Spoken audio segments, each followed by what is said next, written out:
Bonjour, voici donc le CV de Mehdi, un futur ingénieur marocain qui m'a demandé de relire son CV. Donc la première chose qui ne va pas sur ce CV, c'est déjà que sa tête est coupée ici tout en haut.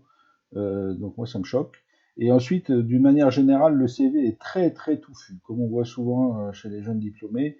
On essaye de mettre toutes les informations possibles pour plaire à tout le monde. Il faut être sélectif. Vous devez décider ce que vous avez envie de faire et faire ressortir les informations qui sont importantes par rapport à votre profil. Ce titre est une bonne idée, mais il doit être simplifié. Regardez mes remarques par écrit. Je fais une proposition à Mehdi, beaucoup plus simple, en gardant simplement le terme d'ingénieur. Pareil, ce texte est beaucoup trop vague. Compétences interprofessionnelles, interpersonnelles, communicationnelles et comportementales. Ça, pour moi, ça ne veut rien dire et ça n'apporte rien. Par contre, la partie qui est intéressante, c'est ici. Passionné par l'innovation et les nouvelles technologies. Ça, c'est bien. Ça, il faut le garder et il faut même le développer. Dire qu'est-ce que vous avez envie de faire comme formation. Ici, c'est trop touffu également, toute la partie formation. Plutôt que d'avoir diplôme d'ingénieur d'État en cours d'obtention, vous mettez élève ingénieur de l'École nationale supérieure de l'enseignement technique de moyens médias. Ça suffira. Avec la filière, c'est très bien.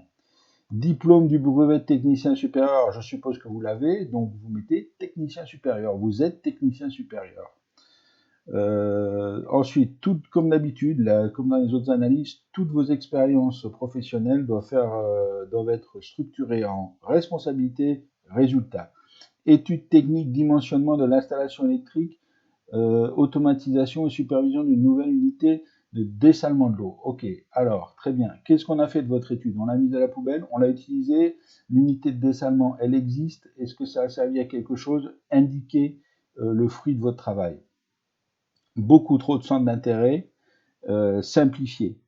Par exemple, joueur avec l'équipe N7, quel joueur, quelle équipe, qu'est-ce que vous faites comme sport, quel poste, club JLM, aucune idée de ce que ça veut dire. Donc simplifiez ici, mais soyez plus précis et plus concis. Pareil, certificat, impossible que vous ayez un certificat en management d'équipe à 22 ans, ou même si vous l'avez, ça ne voudra pas dire grand-chose. Donc simplifiez ici, mettez des choses qui révèlent vraiment votre personnalité.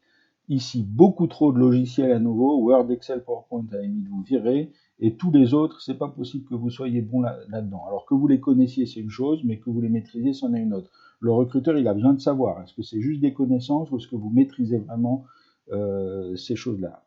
Ici, compétences techniques et managériales.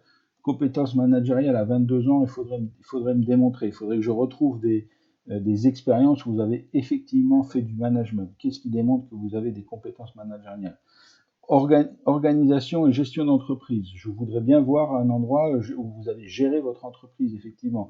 Si c'est juste des connaissances théoriques, par rapport à votre positionnement d'ingénieur, à 22 ans, en étant jeune diplômé, ça ne sert pas à grand-chose de mettre ça. Marketing, c'est pareil. Où est-ce que vous avez appris ce machin-là? Où est-ce que vous l'avez mis en pratique? Comment est-ce que je sais que vous savez faire ça? Et je ne recommande pas de mettre ce type de compétences par rapport au reste du profil. Ça ne paraît pas cohérent. Voilà, retrouvez le reste de mes remarques par écrit.